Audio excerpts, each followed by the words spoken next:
সূরা আত-তাগাবুন। বিসমিল্লাহির রহমানির রহিম। রহমান রহিম আল্লাহ তাআলার নামে। ইউসাব্বিহু লিল্লাহি মা ফিস সামাওয়াতি ওয়া মা ফিল আরদ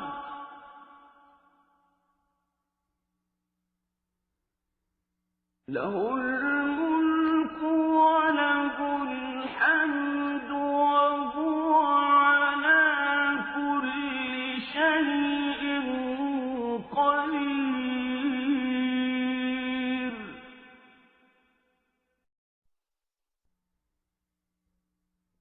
হুয়াল্লাযী খালাকাকুম ফামিনকুম কাফিরুন ওয়া মিনকুম মুমিন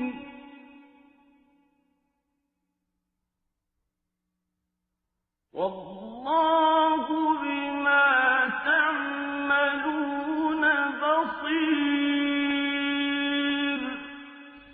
আসমানসমূহ ও জমিনে যা কিছু আছে তা সবই আল্লাহ তাআলার পবিত্রতা ঘোষণা করছে।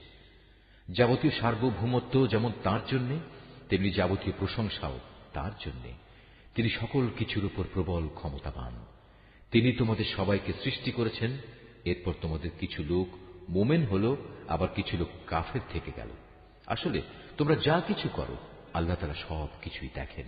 খালাকাস সামাওয়াতি ওয়াল আরদা বিল হাক্কি ওয়া সাওওয়ারাকুম ফাআহসানা সুওয়ারাকুম ওয়া ইলাইহিল মাসীর।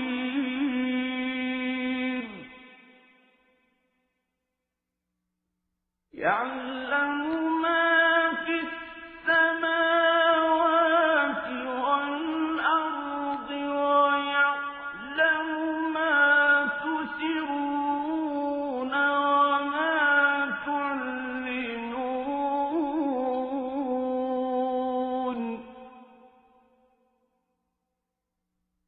ওয়াল্লাহু আলীমুন বিযাতিস সুদূর। তিনি আকাশমণ্ডলীয় পৃথিবী সঠিকভাবে সৃষ্টি করেছেন। অতঃপর তোমাদের তিনি মানুষের আকৃতি দিয়েছেন, তাও আবার অতি সুন্দর করে তিনি তোমাদের আকৃতি দিয়েছেন।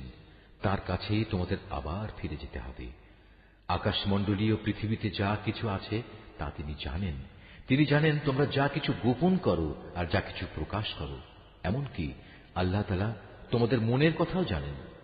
ألم يأتكم نبأ الذين كفروا من قبل فذاقوا وبال أمرهم ولهم عذاب أليم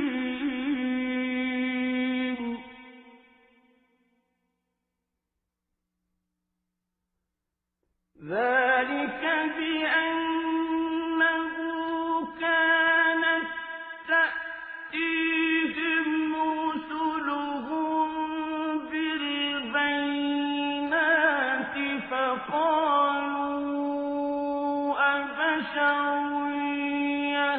يهدوننا فكفروا وتولوا واستغنى الله والله غني حميد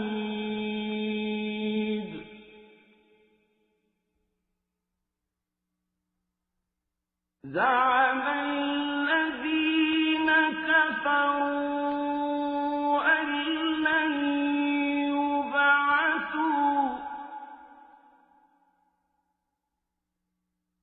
قل بلى وربي لتبعثن ثم لتنبؤن بما عملتم وذلك على الله يسير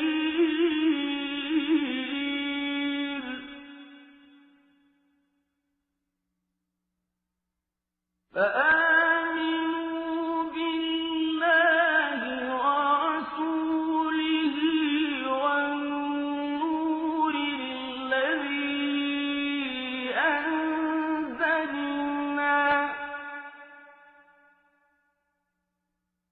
والله بما تعملون خبير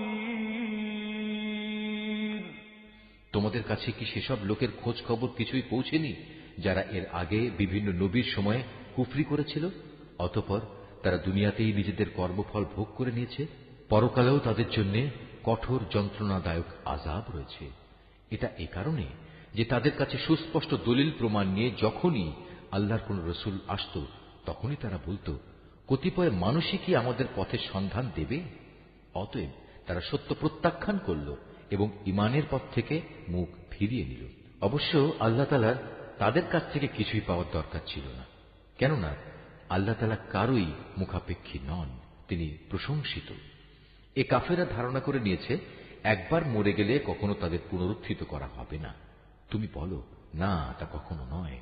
আমার মালিকের শপথ, অতি অবশ্যই মৃত্যুর পর তোমাদের সবাইকে আবার কবর থেকে উঠানো হবে এবং তোমাদের বলে দেয়া হবে তোমরা কি কাজ করে এসেছো, আর আল্লাহ তাআলার পক্ষে এটা অত্যন্ত সহজ কাজ। অতএব তোমরা আল্লাহ তাআলা, তার রসূল এবং আমি যে আলো তোমাদের দিয়েছি তার বাহন কোরআনের উপর ঈমান আনো। তোমরা এখানে যা কিছুই করো না কেন আল্লাহ তাআলা তা ভালো করেই জানেন। يوم يجمعكم ليوم الجمع ذلك يوم التغابن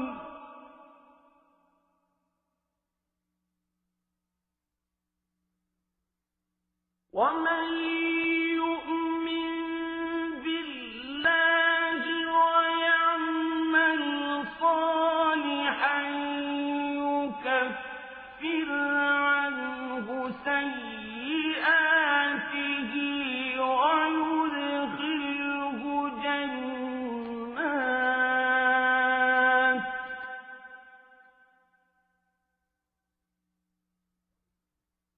ويدخله جنات تجري من تحتها الأنهار خالدين فيها أبدا ذلك الفوز العظيم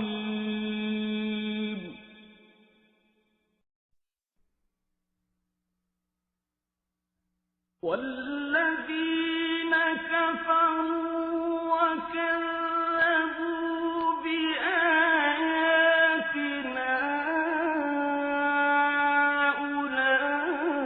أولئك أصحاب النار خالدين فيها وبئس المصير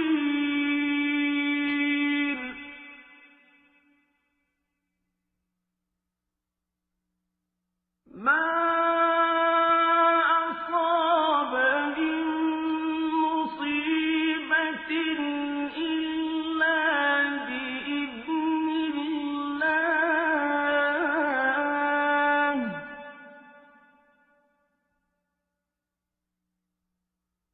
ومن يؤمن بالله يهد قلبه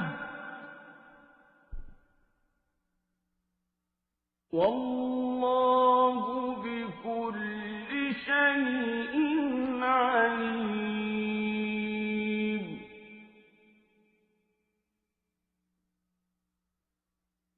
وأطيعوا الله وأطيعوا الرسول فإن توليتم فإنما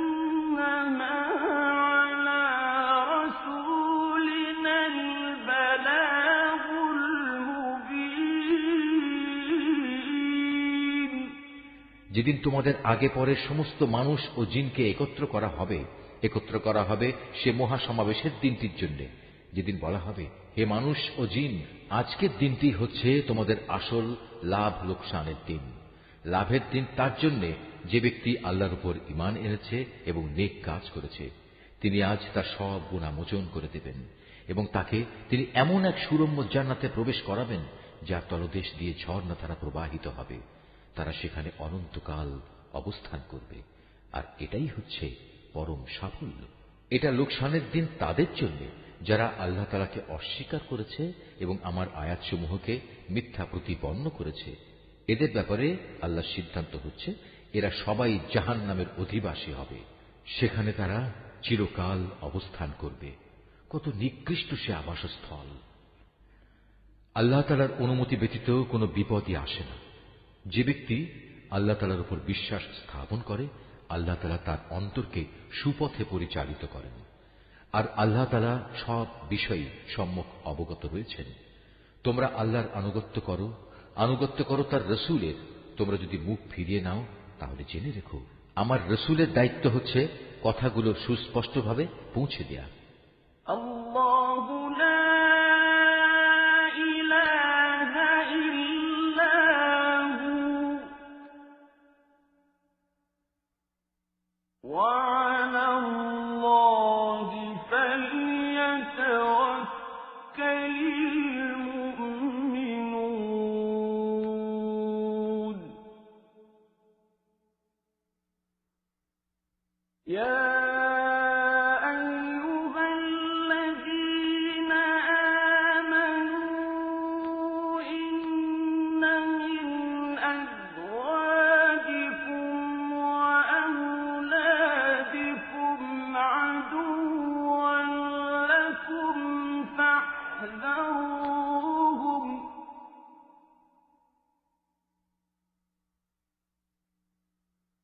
وَإِن تَعْفُوا وَتَصْفَحُوا وَتَغْفِرُوا فَإِنَّ اللَّهَ غَفُورٌ رَّحِيمٌ।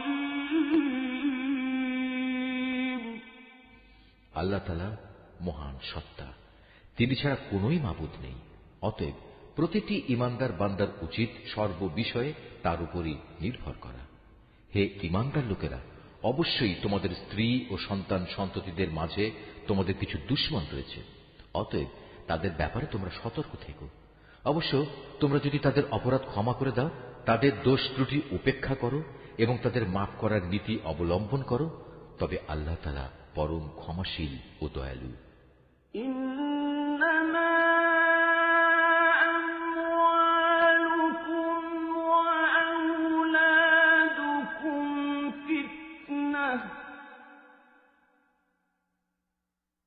والله عنده أجر عظيم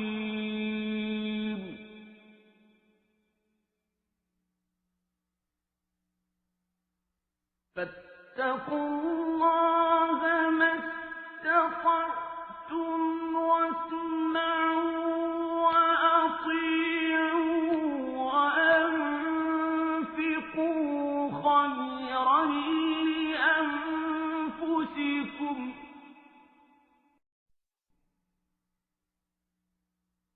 ومن يوق شح نفسه فأولئك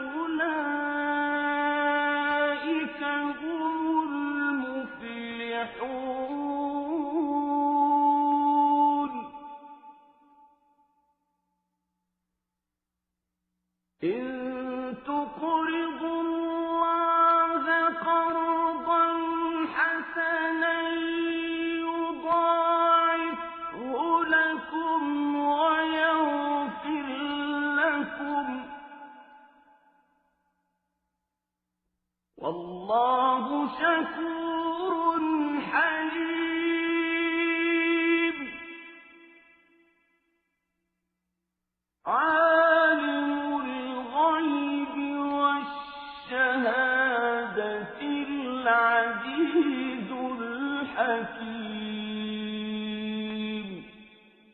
তোমাদের ধন সম্পদ ও সন্তান সন্ততি হচ্ছে তোমাদের জন্য একটি পরীক্ষা মাত্র। আর এই পরীক্ষায় কামিয়াব হতে পারলে অবশ্যই আল্লাহ তাআলার কাছে মহা পুরস্কার রয়েছে। অতএব তোমরা সাধ্য মোতাবেক আল্লাহ তাআলাকে ভয় করো, তোমরা রাসূলের আদেশ শোনো এবং তার কথা মতো চলো। আল্লাহ দেয়া ধন সম্পদ থেকে তারই উদ্দেশ্যে খরচ করো, এতে তোমাদের নিজেদের জন্যই কল্যাণ রয়েছে। যে ব্যক্তিকে তার মনের লোভ লালসা থেকে রেহাই দেওয়া হয়েছে, সে এবং তার মতো লোকেরাই সত্যিকার অর্থে সফল কাম। যদি তোমরা আল্লাহ তাআলাকে ঋণ দাও, উত্তম ঋণ, তাহলে কিয়ামতের দিন তিনি তা বহু গুণ বাড়িয়ে দেবেন এবং তিনি তোমাদের গুনাহ খাতা মাফ করে দেবেন। আল্লাহ তাআলা বড়ই গুণগ্রাহী এবং পরম ধৈর্যশীল। দেখা অদেখা সবকিছুই তিনি জানেন। তিনি পরাক্রমশালী, প্রজ্ঞাময়।